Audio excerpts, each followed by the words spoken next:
আপনারা জানেন যে বাংলাদেশের শ্রীমঙ্গলকে অনেকেই ইন্ডিয়ার দার্জিলিংয়ের সাথে তুলনা করে এবং এই যে যে টিলায় এখন আমরা উঠছি দেখতে দেখতে পাচ্ছেন এই টিলাটাকে স্পেশালি বলে হচ্ছে দার্জিলিং টিলা। কিন্তু মানে আমার অনেস্ট এক্সপিরিয়েন্সটা বলি, আমি ইন্ডিয়ার দার্জিলিংয়েও গেছি, আবার শ্রীমঙ্গলেও ঘুরেছি। আসলে সত্যি কথা বলতে মানে দার্জিলিংয়ের সাথে শ্রীমঙ্গলের কোনো মিলই নাই। শ্রীমঙ্গলের একটা নিজস্ব সৌন্দর্য আছে, দার্জিলিংয়ের সৌন্দর্যটা টোটালি আলাদা।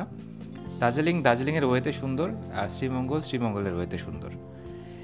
দার্জিলিংয়ের বিশেষ বৈশিষ্ট্য হচ্ছে ওখানকার পাহাড়গুলো অনেক উঁচু, ওখানে অনেকগুলো ভ্যালি আছে এবং যেখানে যেখানে চা বাগান আছে সেগুলোর মানে অনেক উঁচুতে হওয়ার কারণে প্রত্যেকটা চা বাগানের মধ্যে দিয়ে মানে মেঘ চলাচল করে, পাশাপাশি আবহাওয়াটা অনেক ঠান্ডা। প্রতিনিয়তই বৃষ্টি হয়, শ্রীমঙ্গলেও বৃষ্টি হয়, কিন্তু শ্রীমঙ্গলের আবহাওয়া কিন্তু এত বেশি ঠান্ডা না, অনেক গরম। আর এখানে ওই রকম মেঘ দেখা যায় না, মানে মেঘ চলাচল করে না, কারণ পাহাড়গুলো এত বেশি উঁচু না, সমতলের মতোই অলমোস্ট। এই যে এখন আমি যে জায়গাটাতে হেঁটে যাচ্ছি চা বাগানের ভেতর দিয়ে, এটা দেখতে দার্জিলিংয়ের সাথে মিল পাওয়া যায়, বিকজ চা বাগানগুলো মানে যেখানেই আপনি দেখেন না কেন, সেটা সিলেট হোক, শ্রীমঙ্গল হোক, দার্জিলিং হোক, যেখানেই হোক না কেন, চা বাগানগুলো কিন্তু দেখতে প্রায় একই। যদিও এবছর আমরা যখন শ্রীমঙ্গলে ছিলাম ওই সময়টাতে আসলে চা বাগানের পাতাগুলো একদম লাল হয়ে মরে গেছিলো, কারণ অতিরিক্ত গরম। এবছর আপনারা জানেন যে বাংলাদেশের ক্লাইমেট অনেকটা চেঞ্জ হয়ে গেছে এবং গরমটা অনেক বেড়ে গেছে। চা বাগানের দৃশ্যটা বেশ ভালো লাগছিল আমাদেরকে, মানে এখানে চায়ের বাগানের যে কর্মীগুলো ছিল ওনারা কাজ করছিল, পাশাপাশি চা বাগানের গরুগুলো চড়ে বেড়াচ্ছিল। তো যাই হোক, শ্রীমঙ্গলের সৌন্দর্য অসাধারণ, চা বাগানগুলো দেখতে অনেক সুন্দর। তো চা বাগানটা ঘোরা শেষ হলে আমরা 3 বন্ধু ছিলাম, 3 বন্ধু মিলে ঠিক করি যে অরণ্য নিবাস নামে যে একটা রিসোর্ট আছে এখান থেকে বেশ অনেকটাই দূরে, সেখানে গিয়ে আমরা উঠি। এবং এই রিসোর্টটা মানে সবচাইতে আকর্ষণীয় যে জিনিসটা ছিল সেটা হচ্ছে এই সুইমিং পুল। আমরা মূলত এত গরমের মধ্যে চা বাগান ঘোরার পরে সুইমিং পুলে এসে একটা আরামে গোসল করব, এটা আসলে ঠিক করে এসেছিলাম। Let's go to pool. কিন্তু আমাদের একটু দুর্ভাগ্য ছিল যে আসলে সুইমিং পুলের ওই দিনের পানিটার কালার একদমই মানে বাজে ছিল, পানিটা একদমই নোংরা হয়ে গেছিলো, শ্যাওলা দিয়ে একদম পরিপূর্ণ। তো প্রথম দিকে আমরা আধা ঘন্টার মতো প্রায় মানে নিজেদের মধ্যে আলোচনা করছিলাম যে আসলে পানিতে নামবো কি নামবো না, মানে নামার সাহস হচ্ছিল না, বিকজ এত বেশি ময়লা পানি, মানে নামতে কমফোর্ট ফিল হচ্ছিল না। তো যাই হোক, অনেক মানে দ্বিধাদ্বন্দ্বের পরে শেষ পর্যন্ত আমি বলি যে ঠিক আছে, যা হয় হবে, নেমে পড়ি। এরকম শ্যাওলা পানিতেই নেমে পড়ি। ডিপ আছে, ভালো তো ডিপ, এক বুক রাই।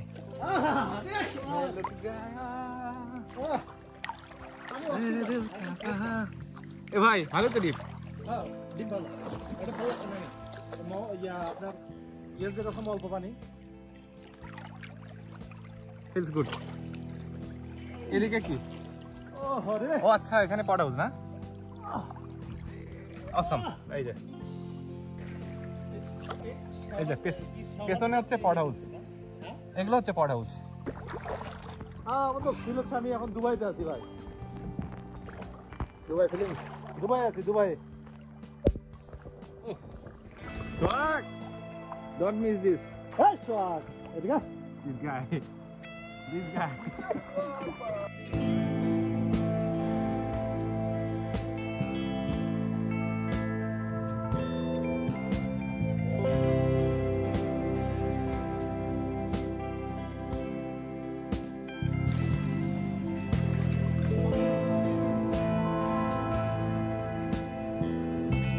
মোটামুটি 1 ঘন্টার মতো সাঁতার কেটে আমাদের গরমের মধ্যে ঘুরে বেড়ানোর যে ক্লান্তি, এটা অনেকটাই দূর হয়ে গেছিলো। আর আরেকটা বিষয় হচ্ছে, আমরা সাঁতার কাটতে নামার আগেই দুপুরের যে লাঞ্চ সেটা অর্ডার করেছিলাম। পানির কালার ক্যামেরায় দেখে হয়তো বা ডুব দিতে মন চাইবে না, কিন্তু নামার পরে এতটাও খারাপ লাগেনি। আচ্ছা দাঁড়ান, আমি একটু এখানে ডুব দিয়ে পানির কালারটা দেখি আন্ডার ওয়াটারে। শ্যাওলাগুলো ঠিক বোঝা গেল না হয়তো। আচ্ছা, আমার বন্ধু ডুব দিয়েছিল, সোহাগ।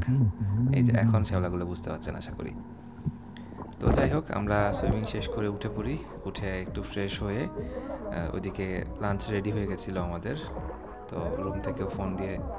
রিসেপশন থেকে ফোন দিয়ে জানায় যে আপনাদের খাবার রেডি।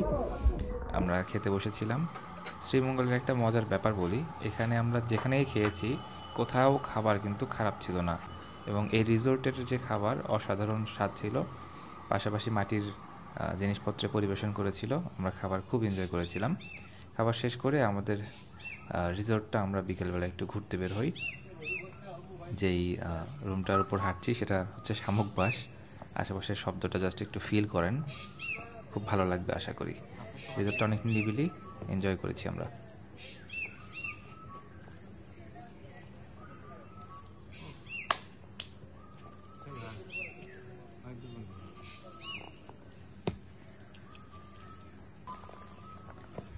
একদিকে আমার ফ্রেন্ড বসে থেকে হ্যামকে দোল খাচ্ছে।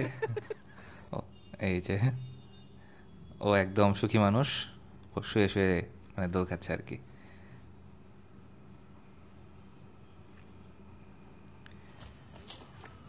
আশেপাশে ঘুরতে বেশ ভালোই লাগে, কারণ পাখি ক্রমাগত ডেকে চলেছে, আর হচ্ছে চারপাশে হচ্ছে গাছপালা দিয়ে ভরা, যে কারণে এমনিতে হাঁটতে বের হলে অনেক এনজয় করবেন।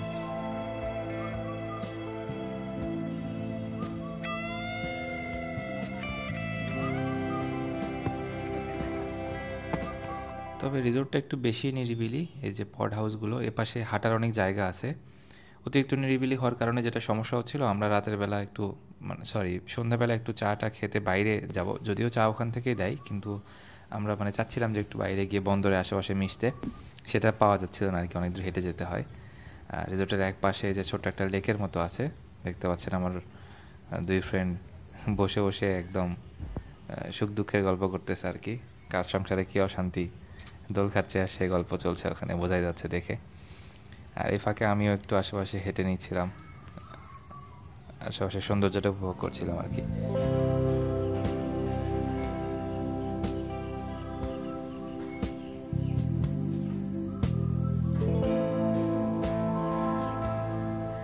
লেকের পানিতে দেশি মাছ ঘুরে বেড়াচ্ছে, দেখা যায় এমনিতে। এটা হচ্ছে লেক রিসোর্টের ফ্রন্ট সাইড, যেখান থেকে পানির হালকা ফোয়ারা আছে, এক পাশে লিচুর গাছ আছে।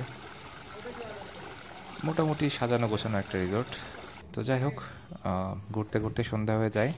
সন্ধ্যাবেলায় আমরা হ্যামকে বসে বাকি সময়টা নিরিবিলিভাবে কাটিয়ে দিই, এবং রাতের বেলা সবাই মিলে হাঁটতে বের হই, আশেপাশে একটা ভৌতিক পরিবেশ তৈরি হয়। সব মিলে আমরা রিসোর্টটা অনেক এনজয় করেছি। শ্রীমঙ্গলে আমাদের সময়গুলো অনেক ভালো কেটেছে। আপনারা চাইলে ফ্যামিলি নিয়ে শ্রীমঙ্গল ঘুরতে যেতে পারেন এবং এই রিসোর্টটা ট্রাই করতে পারেন 1-2 দিনের জন্য। ভালো থাকবেন, আল্লাহ হাফেজ।